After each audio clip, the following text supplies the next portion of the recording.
오늘의 이야기 사랑하는 여러분, 주님의 이름으로 평안을 전합니다.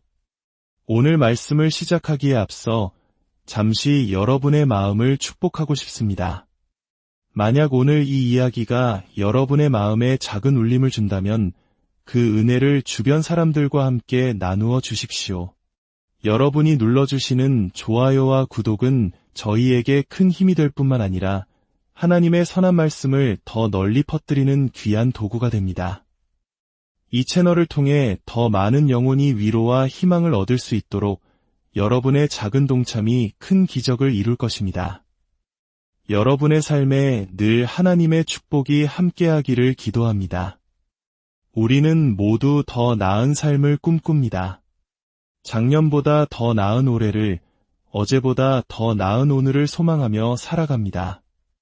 하지만 매년 비슷한 다짐을 반복하면서도 삶이 크게 달라지지 않는 것을 경험하곤 합니다. 왜 그럴까요?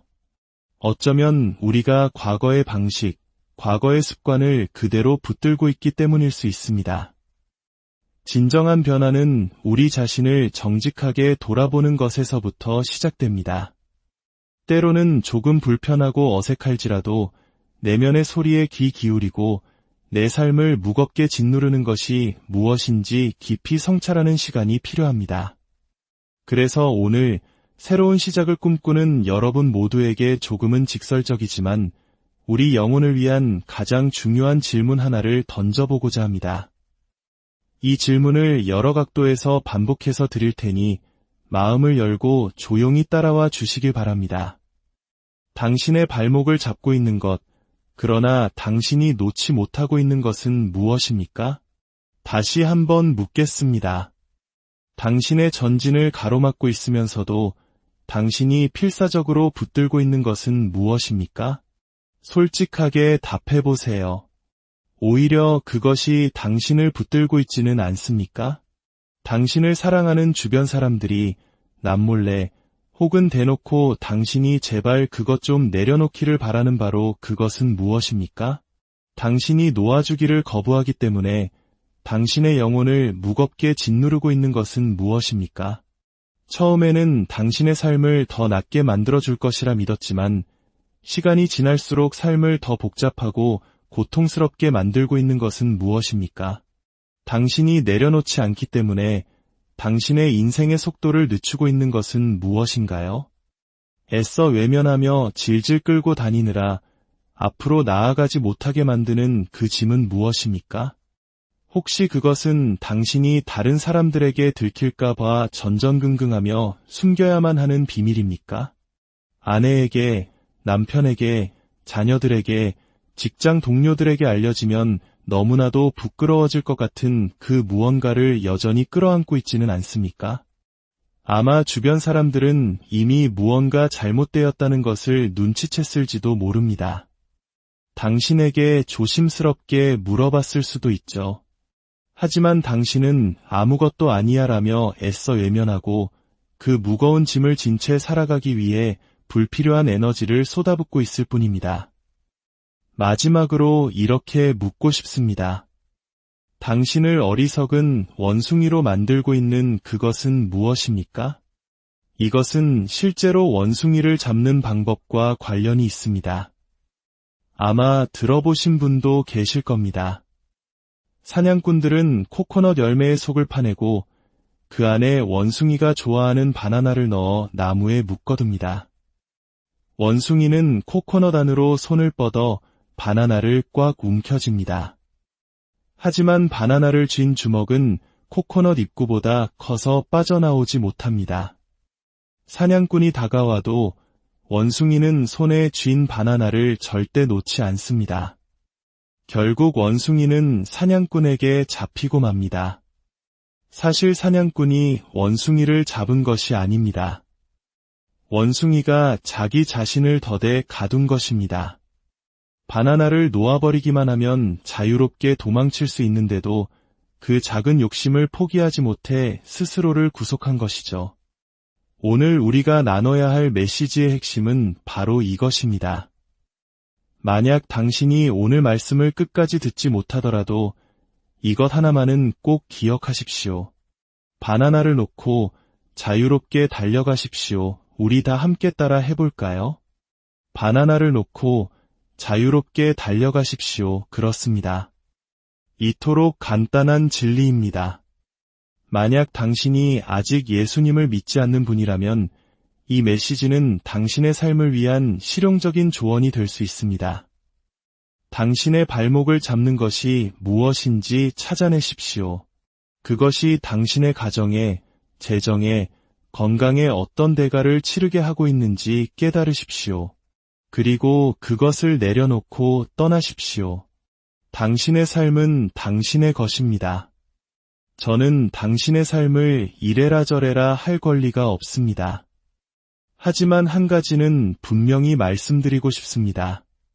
당신이 무언가를 꽉 붙들고 있을 때 당신은 자기 자신뿐만 아니라 당신이 가장 사랑하고 또 당신을 가장 사랑하는 사람들까지 밀어내고 있다는 사실입니다. 그들도 당신이 무언가에 힘들어하고 있다는 것을 알고 있습니다. 다만 당신이 상처받을까봐 혹은 당신의 방어적인 태도에 지쳐 더 이상 말을 꺼내지 못하고 있을 뿐입니다. 사랑하는 사람들을 위해서라도 부디 그 무거운 짐을 내려놓으시길 권합니다. 그리고 궁극적으로는 예수님을 따르는 삶을 한번 진지하게 고민해 보시기를 바랍니다. 예수님을 따르는 것은 당신의 삶을 더 나아지게 하고 당신을 인생에서 더 나은 사람으로 만들어줄 것이기 때문입니다. 이제 우리 그리스도인들에게 예수님을 따르는 성도 여러분에게는 이야기가 조금 더 깊어집니다. 우리에게는 무언가에 지배당하는 것이 더 심각한 문제가 됩니다. 왜냐하면 우리에게는 이미 우리의 삶의 주인이 계시기 때문입니다. 주인이라는 단어가 혹시 노예라는 부정적인 이미지를 떠올리게 할 수도 있습니다. 하지만 한번 생각해 보십시오. 바나나를 놓지 못해 덫에 갇힌 원숭이의 모습이 노예가 아니라면 무엇이겠습니까? 스스로 내려놓지 못하고 거부하지 못하는 그것에 의해 당신의 삶이 통제되고 망가지고 있다면 그것이야말로 진정한 노예 상태가 아니겠습니까? 처음에는 단순한 오락거리였던 것이 당신의 인생 경로가 되어버리고 이제는 벗어나기가 너무나도 힘든 상태가 되었다면 그것을 어떻게 노예가 아니라고 말할 수 있겠습니까? 1세기의 위대한 지성이자 예수님의 신실한 추종자였던 사도 바울은 로마에 사는 그리스도인들에게 보낸 편지에서 이 문제에 대해 우리에게 깊은 통찰을 줍니다. 그는 로마서 6장에서 이렇게 말합니다. 너희 자신을 종으로 내주어 누구에게 순종하든지 그 순종함을 받는 자의 종이 되는 줄을 너희가 알지 못하느냐. 그렇습니다. 당신이 손을 뻗어 무언가를 붙잡고 그것에 묶여 놓아주기를 거부할 때 당신은 바로 그것에 순종하고 있는 것입니다. 그 습관, 그 관계, 그 분노에 순종할 때 당신은 스스로 그것의 노예가 되는 것입니다. 당신이 예라고 말하는 그것, 당신의 행동을 통제하는 그것이 바로 당신의 새로운 주인이 되어버립니다. 바울은 이어 말합니다. 혹은 죄의 종으로 사망에 이르고 혹은 순종의 종으로 위에 이르느니라. 여기서 말하는 죄란 무엇일까요? 신약 성경에서 죄의 개념은 매우 명확합니다. 죄란 하나님께서 사랑하시는 당신을 아프게 하는 모든 것입니다. 또한 당신 곁에 있는 사람들, 당신이 사랑하는 가족, 당신과 함께 일하는 동료들, 심지어 당신이 이름도 모르는 타인들을 아프게 하는 모든 것이 죄입니다. 왜냐하면 성경은 하나님이 세상을 이처럼 사랑하사라고 말씀하기 때문입니다. 하나님은 이 세상 모든 사람을 사랑하십니다. 당신이 사랑하는 누군가를 다른 사람이 아프게 한다면 당신은 그것이 잘못되었다고 생각할 것입니다. 하나님도 마찬가지입니다. 하나님께서는 그것을 죄라고 부르십니다. 그리고 사도 바울은 경고합니다. 죄는 사망에 이르게 한다고 말입니다. 여기서 사망이란 단순히 육체적 죽음만을 의미하는 것이 아닙니다. 죄는 살아있는 것들을 죽입니다. 관계를 죽이고, 경력을 죽이고, 자신감을 죽이고, 건강을 죽입니다. 죄는 당신의 재정적 안정을 파괴할 수 있으며 무엇보다도 당신 영혼의 평화를 앗아갑니다. 하지만 소망이 있습니다. 하나님께 순종하는 것은 유에 이른다고 했습니다. 유로움이란 곧 올바른 상태를 의미합니다. 어려운 상황 속에서도 옳은 일을 행할 때 우리는 하나님과의 관계, 다른 사람들과의 관계, 그리고 자기 자신과의 관계를 바로 세울 수 있습니다. 밤에 잠자리에 누워 비록 힘들었지만 나는 오늘 옳은 일을 했어라고 생각할 때 찾아오는 그 평안함보다 더 값진 것은 없을 것입니다. 하나님께 순종하는 것은 우리를 죄의 복잡한 결과와 속박으로부터 자유롭게 합니다. 사도 바울은 계속해서 놀라운 진리를 선포합니다. 그는 고린도전서에서 이렇게 묻습니다. 너희 몸이 너희가 하나님께로부터 받은 바 너희 가운데 계신 성령의 전인 주를 알지 못하느냐 생각해 보십시오. 1세기 사람들에게 이 말은 엄청난 충격이었습니다. 그들에게 성전은 예루살렘에 있는 거룩하고 특별한 건물이었습니다. 하늘과 땅이 만나는 신성한 장소였죠. 그런데 바울은 바로 우리 몸이 그 성전이라고 말합니다.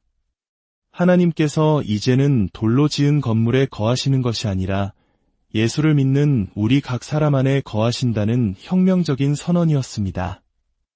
이것은 당신 옆에 앉아있는 사람이, 당신의 가족이, 당신이 매일 마주하는 그 사람이 세상 그 어떤 성스러운 장소보다 더 거룩하다는 의미입니다. 왜냐하면 그들 안에 살아계신 하나님, 성령님이 거하시기 때문입니다. 그리고 바울은 이어서 결정적인 한마디를 덧붙입니다. 너희는 너희 자신의 것이 아니라 값으로 산 것이 되었으니 그런즉 너희 몸으로 하나님께 영광을 돌리라. 너희는 너희 자신의 것이 아니다. 이 말은 우리가 노예라는 말처럼 들릴 수도 있습니다. 하지만 우리가 누구에게 팔렸는지 그리고 우리를 사기 위해 어떤 값이 치러졌는지를 안다면 이 말은 우리에게 가장 큰 영광과 위로가 됩니다. 경제학에서 어떤 물건의 가치는 그것을 사기 위해 사람들이 기꺼이 지불하는 가격에 의해 결정됩니다. 그렇다면 하나님께서 당신을 위해 치르신 값은 무엇이었습니까? 바로 그분의 독생자, 우리 주 예수 그리스도의 생명이었습니다. 하나님은 당신을 너무나도 귀하게 여기셨기에 당신의 죄값을 치르기 위해 자신의 아들을 십자가에 내어주셨습니다.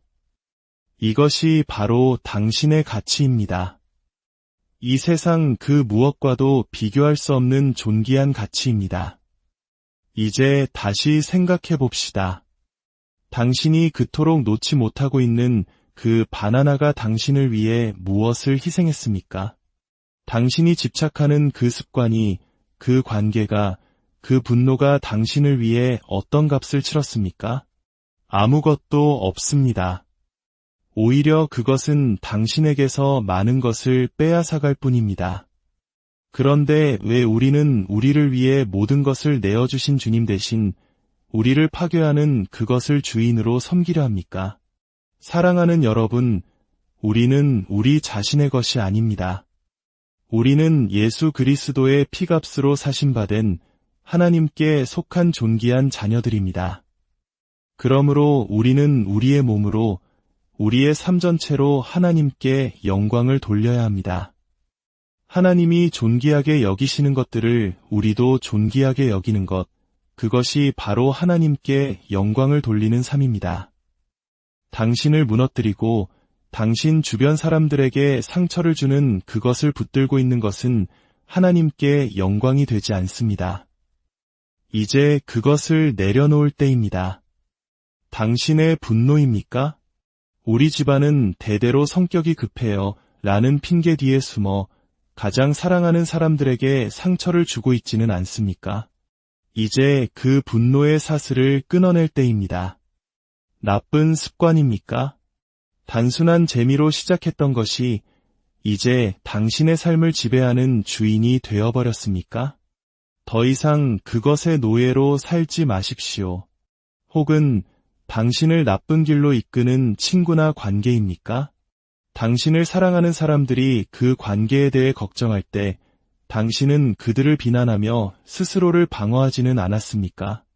당신의 영혼을 갉아먹는 관계라면 과감히 정리할 용기가 필요합니다. 때로는 좋은 것들도 우리 삶의 특정 시기에는 바나나가 될 수 있습니다. 한 아버지가 마라톤 완주라는 목표를 위해 매일 저녁 늦게까지 달리기 연습을 했습니다. 가족과 함께할 귀한 시간을 희생하면서 말이죠. 어느 날 저녁 달리기를 마치고 지쳐서 집으로 향하는데 어린 아들이 아빠의 땀을 닦아주기 위해 티셔츠를 들고 문 앞에서 기다리고 있었습니다. 그 순간 아버지는 깨달았습니다. 마라톤 완주라는 개인적인 성취보다 지금 이 순간 아들과 함께하는 것이 훨씬 더 소중하다는 것을 말입니다. 그에게 마라톤은 그 시점에서 내려놓아야 할 바나나였습니다. 여러분, 어쩌면 여러분에게도 지금 이 시기에는 잠시 내려놓아야 할 무언가가 있을지도 모릅니다. 새해를 시작하며, 아니 우리의 매일을 새롭게 시작하며 우리 자신에게 정직하게 물어봅시다. 내가 붙들고 있는 것은 무엇인가?